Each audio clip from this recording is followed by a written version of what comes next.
La planète, un immense océan. Avant de commencer ce survol, rappelons que la Terre est un miracle. La vie n'est possible sur notre planète que par la conjonction de 6 hasards heureux et presque extraordinaires. Première condition. La planète est solide, on dit aussi tellurique. Beaucoup de planètes comme Jupiter sont gazeuses. Deuxième condition. Notre globe aplati possède un volume et une densité suffisants pour retenir son atmosphère avec ses 12 756 km de diamètre à l'équateur et ses 12 712 km de diamètre au pôle. Troisième condition. Notre planète est à bonne distance du Soleil, soit à 150 millions de kilomètres. Si elle avait été un peu plus près, il y aurait fait trop chaud, comme sur Vénus. Ou un peu plus loin, il y faisait trop froid, comme sur Mars. Quatrième condition. Dans sa course autour du Soleil, la Terre entraîne un satellite qui lui sert de bouclier, la Lune. Observez-la, et vous découvrirez que la Lune est couverte de cratères, ce qui témoigne de ce qu'elle attire, les corps célestes dangereux. Sans la Lune qui prend des coups pour nous, la vie sur Terre aurait été impossible. Cinquième condition. Ce que les spécialistes appellent le champ magnétique terrestre. La Terre est composée de couches successives concentriques et discontinues qui sont en mouvement les unes par rapport aux autres. Ce mouvement produit un effet dynamo qui piège les rayons cosmiques, ici encore dangereux, émis par le Soleil. C'est une nouvelle couche de protection, interne celle-là, et dont sont dépourvues les autres planètes. La composition de l'atmosphère forme enfin une sixième condition indispensable à la vie. La surface du globe, de 100 à 200 km d'épaisseur, forme une couche qui dérive sur un océan de lave que l'on appelle le magma. En dérivant, ces morceaux solides s'entrechoquent, se cassent, se superposent les uns par rapport aux autres, provoquant les reliefs terrestres ou sous-marins, ainsi que les tremblements de terre. Les cassures provoquent des ouvertures qui laissent s'échapper le magma, et ce sont alors des éruptions volcaniques. Ces éruptions relâchent des gaz qui, retenus par la gravité, ont permis à la vie d'apparaître. C'est notre sixième condition. En se combinant, ces 6 hasards ont rendu le miracle de la vie sur Terre possible. L'air est composé d'un volume d'oxygène pour 4 volumes d'azote. À mesure que l'on s'élève, la quantité d'oxygène diminue. À 5000 mètres, l'oxygène représente 50% de l'air. À 8000 mètres, il ne représente plus que 30%, compromettant ainsi la vie humaine et animale. Ainsi, certaines règles physiques expliquent la vie sur Terre et l'organisation de l'espace. Par exemple, le cycle du carbone. Les plantes absorbent le gaz carbonique, qui est un poison pour nous, et rejettent l'oxygène, qui nous est vital. A l'inverse, les êtres vivants inspirent de l'oxygène et expirent du gaz carbonique, nourrissant ainsi les plantes. C'est un cycle. Il en va de même de l'eau. L'eau des océans, des fleuves et des pluies ne cesse de s'alimenter également dans un cycle indéfini. Ce qui est problématique aujourd'hui, c'est le fait qu'en raison du changement climatique, certaines zones ont trop d'eau, tandis que d'autres en manquent. Mais la quantité d'eau, elle, reste constante. L'eau est essentielle à la vie, et la Terre, que l'on surnomme la planète bleue, aurait dû s'appeler la mer, puisque 70% des 510 millions de kilomètres carrés du globe est recouvert d'eau. C'est d'abord de l'eau que l'on voit en observant un globe terrestre. Manipuler un globe n'est jamais une perte de temps. En le faisant, on comprend que l'on peut aller plus rapidement de Paris à Tokyo en passant par le nord que par le sud, et ceci grâce à la rotondité de la Terre. En observant la planète dans son ensemble, on constate également qu'elle est partagée en 2 fois 2 espaces. Premier découpage, entre un hémisphère nord plein et un hémisphère sud vide. Au nord de l'équateur, la Terre est plus étendue qu'au sud. L'Eurasie est plus large et plus long que ne le sont l'Asie et l'Afrique. Même remarque pour l'Amérique du Nord par rapport à l'Amérique du Sud. Au sud, l'Afrique ou l'Amérique forment des péninsules qui s'avancent dans la mer en se rétrécissant. Au nord, la Terre touche le pôle, alors qu'au sud, la Terre s'arrête loin du pôle. Second découpage, celui qui distingue non plus sud et nord, mais est et ouest, Pacifique d'Atlantique.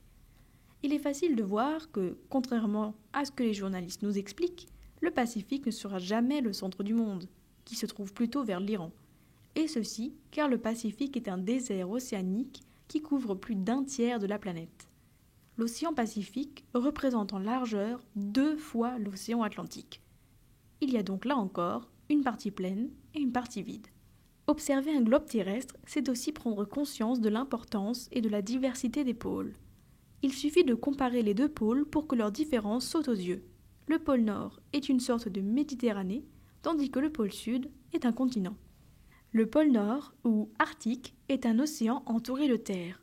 Canada, Alaska, Sibérie, Scandinavie. Méditerranée du Nord, bordée par l'océan glacial Arctique. Cette Méditerranée est gelée. La banquise recouvre la mer même l'été, y rendant la navigation difficile. En hiver, la glace, en rejoignant les côtes, immobilise les bateaux.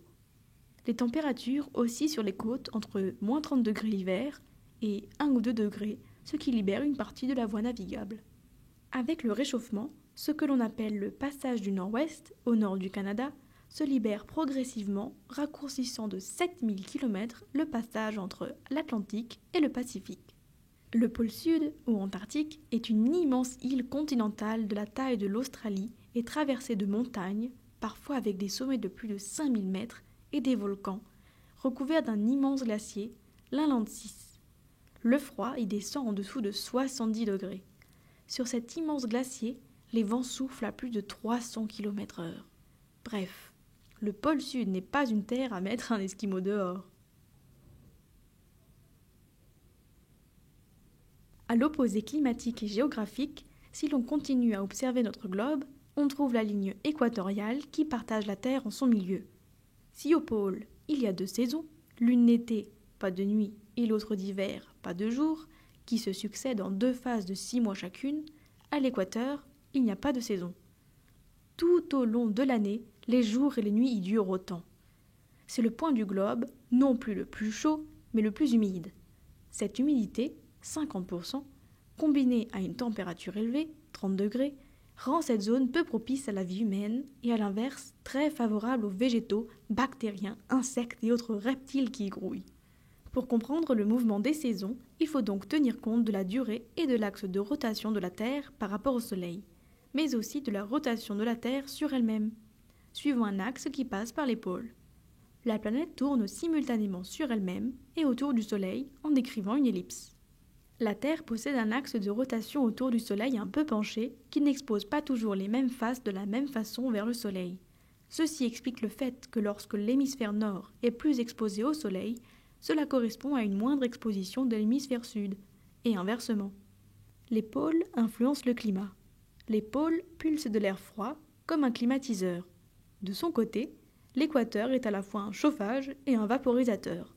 De l'humidité chaude est pulsée dans l'air et remonte vers le nord en tournant grâce à la rotation de la Terre. Cet air chaud, humide, s'assèche en remontant dans l'atmosphère et retombe sous forme de haute pression aux tropiques. Ces hautes pressions, atmosphère sèche, génèrent des déserts. C'est l'inverse pour les basses pressions, synonyme de précipitation. L'amplitude des températures sur la surface du globe est ainsi considérable et n'est pas également favorable à la vie sur la Terre. Il peut faire plus de 50 degrés dans le Sahara et moins 70 degrés au pôle Sud.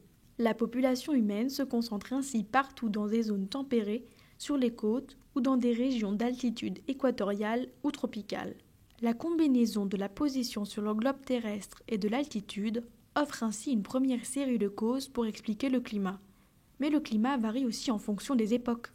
Pour le comprendre, il faut distinguer des cycles glaciaires, cycles longs, et des cycles interglaciaires, cycles courts. Les cycles longs de glaciation durent 80 000 ans, tandis que les cycles courts de réchauffement durent 40 000 ans. Durant 80 000 ans, la planète est plus froide de 4 ou 5 degrés. La banquise descend jusqu'à Lille, Boston ou Pékin. On peut passer d'Asie en Amérique à pied et de France en Angleterre. Pas de Pas-de-Calais. La température moyenne à la surface de la Terre est de 7 degrés. Pendant les cycles de réchauffement de 40 000 ans, la température moyenne remonte jusqu'à 12 degrés. C'est le climat que nous connaissons actuellement.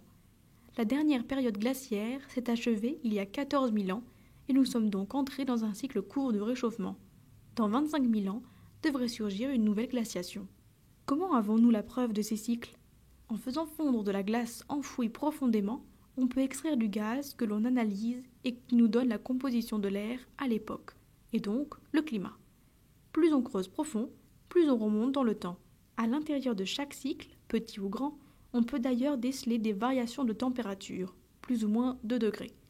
Par exemple, on sait qu'au Moyen Âge, il faisait plus chaud qu'aujourd'hui. Groenland signifie en langue scandinave terre verte, et de fait, à l'époque de la colonisation de cette terre par les Vikings, le Groenland, aujourd'hui glacé, était recouverte de prairies. La partie régulière de ces oscillations de température est très mystérieuse. On évoque, par exemple, des modifications de l'éclat solaire ou des modifications d'orbite. Il existe cependant un effet de l'activité humaine sur le climat. Cet effet ne date pas d'hier. L'apparition de l'agriculture au néolithique avait élevé la quantité de méthane dans l'air. L'industrialisation de la planète a accru la quantité de CO2 présente dans l'atmosphère. Mais est-ce que cette activité humaine va réchauffer ou refroidir la Terre ? Le sujet est plus complexe que les médias le laissent à penser.